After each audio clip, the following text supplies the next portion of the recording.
Welcome to the Talk Legal to Me podcast. I'm your host, Shanita Straw. Today's conversation is about a topic that many families never expect to face until they are in the middle of a crisis. That is adult guardianship. Whether it's an aging parent, a diagnosis, dementia, a spouse who suffers a stroke, or an adult child with a disability, families are often left asking the question of what do we do now? Talk legal to me. Talk legal to me. Now. So today, the purpose of this episode is to walk you through what is necessary should you find yourselves or should families find themselves in court for adult guardianship. So I think it is important for listeners to understand what guardianship exactly is. And guardianship really is basically a legal process in which a court appoints a responsible person basically to make decisions for an adult who is incapable or unable to make them for themselves. So, for example, if you have an adult, who possibly has a stroke or heart attack that, leaves them or any medical, medical issue or diagnosis that leaves them in a coma or leaves them in some sort of state where they are unable to care for themselves, guardianship, is needed. It could be a short-term or limited guardianship, sometimes depending on the circumstances of the adult and whether the disabled person is able to recover from whatever the illness is. That guardianship may be permanent. So, in other words, guardianship allows someone to legally step in and to protect a loved one who is no longer able to safely care for themselves. I think that it is important that, we understand that guardianship is not taking away someone's rights or, that's not the intended, purpose of it. Although, as a result of the disability that a person may suffer, some rights may be taken away, but that isn't the goal of guardianship. I think that one of the things that we need to discuss when we talk about guardianship, for everyday individuals is the court process, right?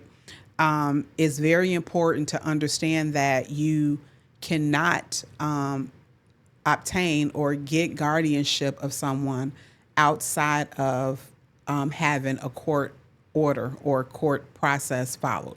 So at the very first thing that a person would have to do is file a petition for guardianship of an alleged disabled person in the county in which the disabled person is located in. And that is a very important step because once the court is involved, the court will look at the petition and the court will look at the individuals because individuals are entitled to notice. And those individuals who are entitled to notice are next of kin. It could be a spouse. It could be an adult child.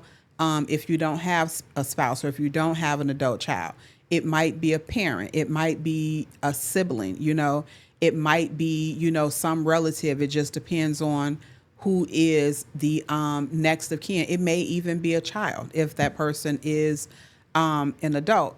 And so what happened is the person who is petitioning the court to become the guardian of a disabled person have to give all of those individuals notice so that they can appear, they can, state any objections, or if they decide that they want to maybe file a competing petition because they feel like they might be a better person that is able or that is capable or should be appointed to take care of the alleged disabled person, that can be done. And it's up to the court to hear those petitions, to appoint the professionals, guardian ad litems, maybe attorneys, for the alleged disabled person to decide and make the decision as to whether guardianship is appropriate and then in what form. Should it be, all out plenary guardianship, or should it be something that is limited? This episode of Talk Legal to Me is also brought to you by my memoir, Silent Tears. Silent Tears tells the story of my journey through childhood challenges, family struggles, and lessons that shaped the woman and attorney I am today. It's a powerful reminder that even in our most difficult moments, strength and purpose can emerge. If you enjoy honest conversations about life, loss, and growth, Silent Tears is for you. Visit ShanitaStraw.com to order your copy today.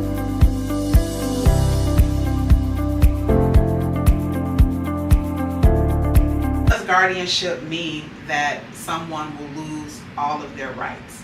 It does not. Illinois courts prefer to use the least restrictive guardianship if possible. And so we have two forms. We have limited guardianship, where a guardian will be appointed, in a limited fashion. And then we have plenary guardianship, where a guardian is appointed in, all of the capacity, whereas the daily life functions of a disabled person, to make decisions for them when they cannot. Doctor's office, where they live, whether they should move, all of those things. And I think the easiest form for most people to understand is that kind of relationship, that of a parent and a child. Will a person, be able to, go to the store or still dress themselves or decide what food they want to eat? Yes, some of those things they will still be able to do unless the disability prohibits them from doing it. I think that what I would like for most people to understand is that when it comes to guardianship, and even when it comes to courts, the courts want to make sure that individuals are left with dignity, because that is key. Being able to have someone make important life decisions for you and to help you do those things, and then you still have your dignity. So what is the process with respect to, having a person be appointed as a guardian? So how it works is someone files a petition, and usually that someone is a loved one of the alleged disabled person, or it could be an agency that looks out for disabled individuals, or someone who is in some sort of position where it needs to be done to make sure that the person who is the alleged disabled person needs protection. In that petition, important things is that the family members of the alleged disabled person would have to have notice that a petition was filed, so that they can be heard, they can step up, maybe file a competing petition, or maybe consent to whomever is filing the petition on behalf of the disabled person being appointed as the guardian of that person. Also, and this is one requirement that is always required, is you have to have a physician's report. The physician's report basically tells the court what disability it is that the alleged disabled person have that requires the court to appoint a guardian. And so that physician's report will tell the court whether that appointment should be in a limited capacity, or whether that appointment should be, full or plenary, in a full capacity, or if the alleged disabled person might need just some help with some things. And so a lot of times, if it's a limited capacity, the courts will craft out an order that basically tells us what the limited capacity of the guardian is, right?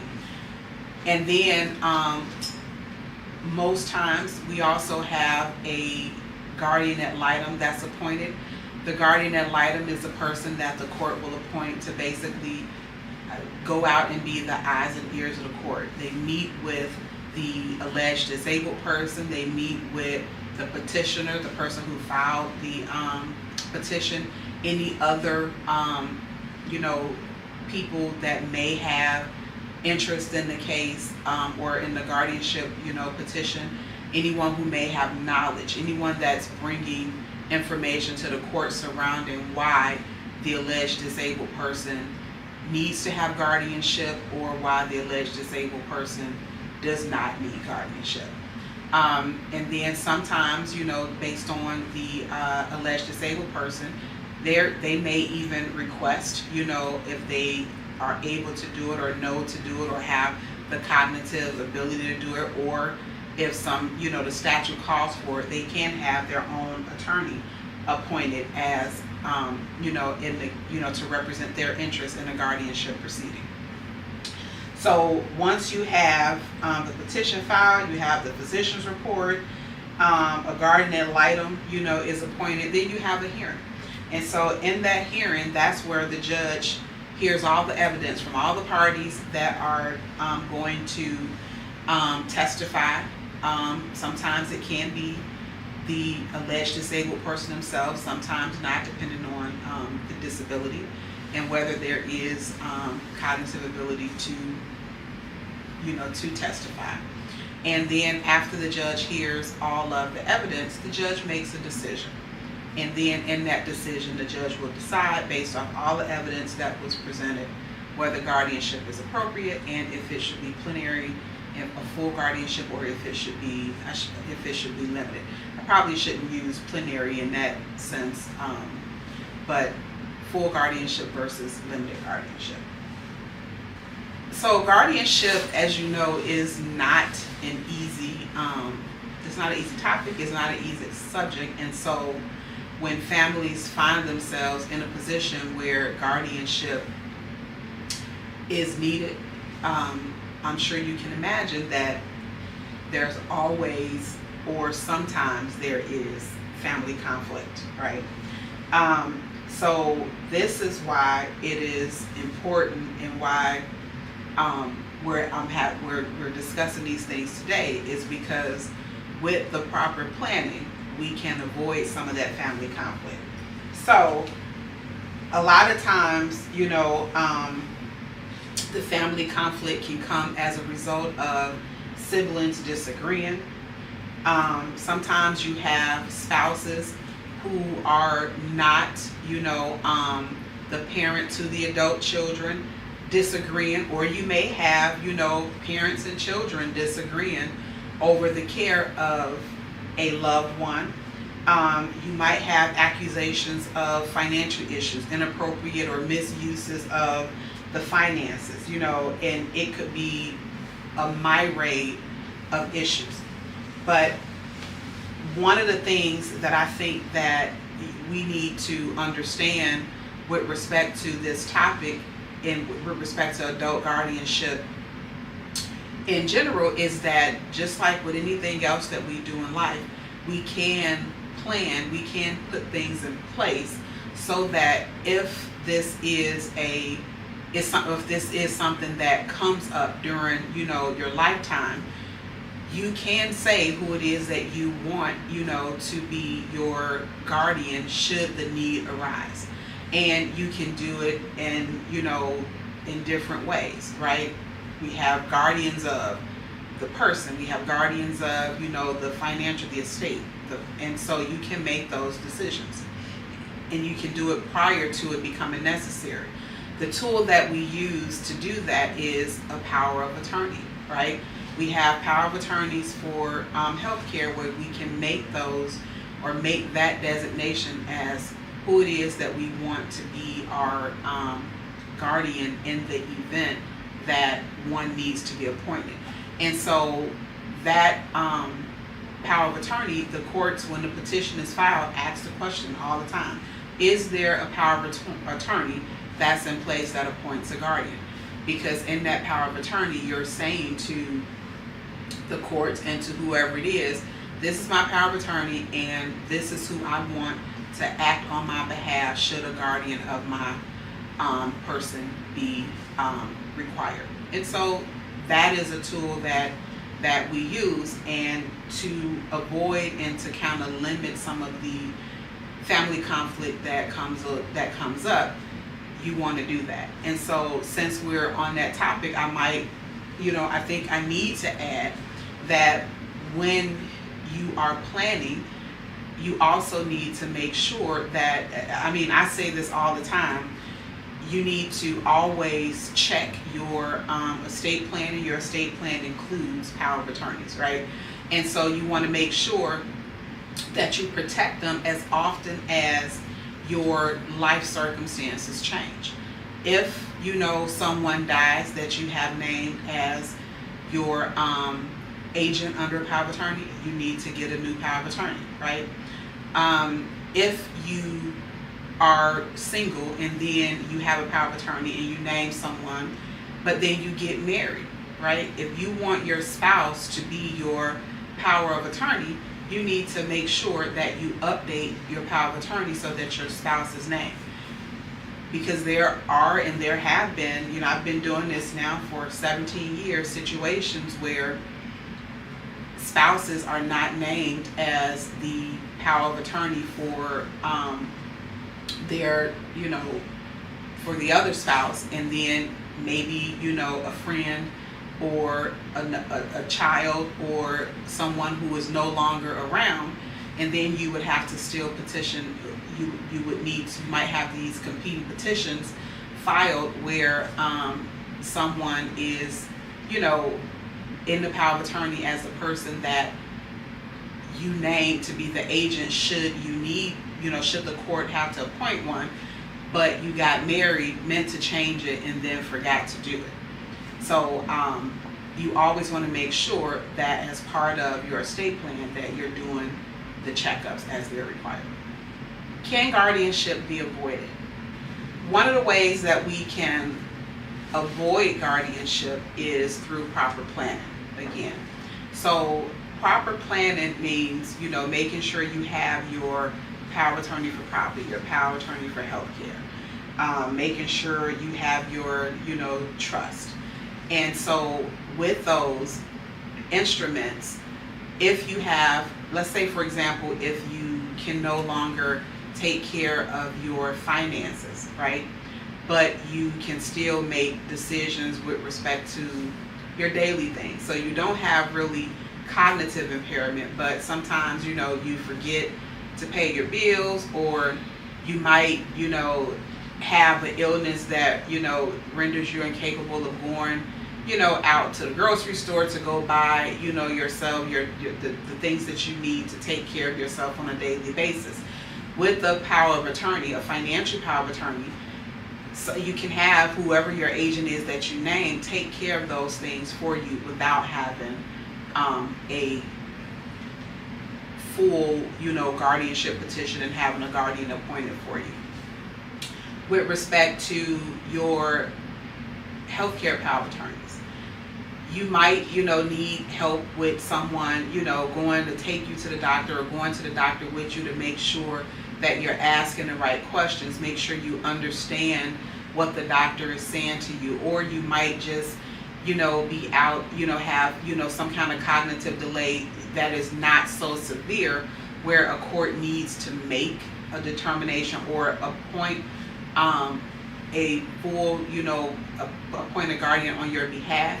We have power of attorneys for healthcare. Those power of attorneys for healthcare, you can have your agent that you name basically assist you in those situations. And so your doctors, can rely on the power of attorney and the agency that you gave to your agent to make decisions for you the way that you would have done. And that is the purpose of the power of attorney. You're given your agent power of attorney to make the decisions in the capacity that you have laid out in your healthcare power of attorney. This next segment is a fun segment where I'm going to be asked a few questions, and then I'm going to tell you whether that is a myth or a fact.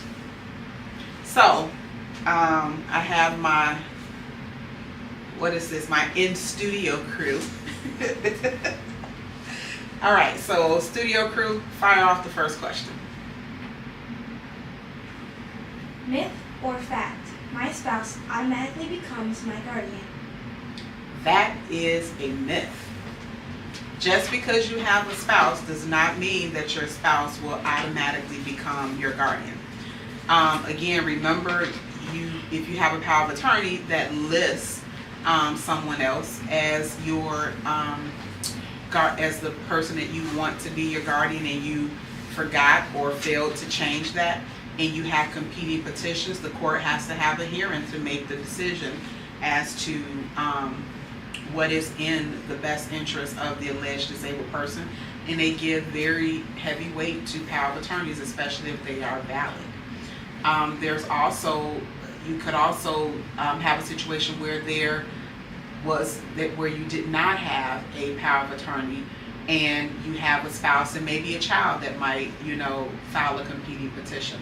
And the court may rule that it's not in the spouse's best interest, or it's not in not the spouse's best interest, but it is not in the alleged disabled person's best interest to award guardianship to the spouse. So that is definitely a myth. Myth or fact? Guardianship is only for elderly people. That is a myth. Guardianship is for anyone who needs it. Young individuals can have guardians appointed for them, as well as older individuals. Case in point, any one of us at any given time can be involved in a very bad accident that might render us disabled.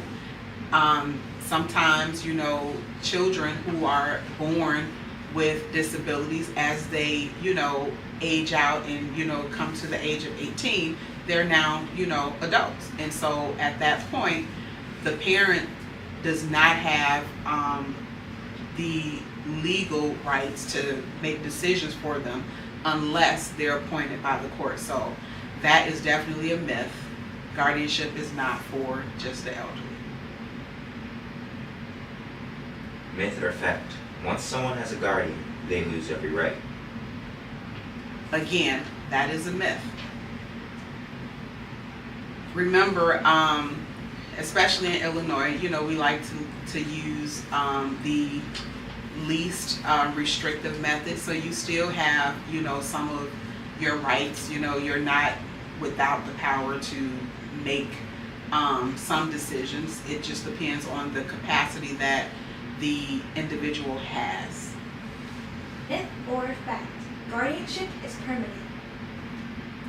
That is a myth. Guardianship is not always permanent. So if guardianship is ordered by the court, especially if it's a limited guardianship, if a person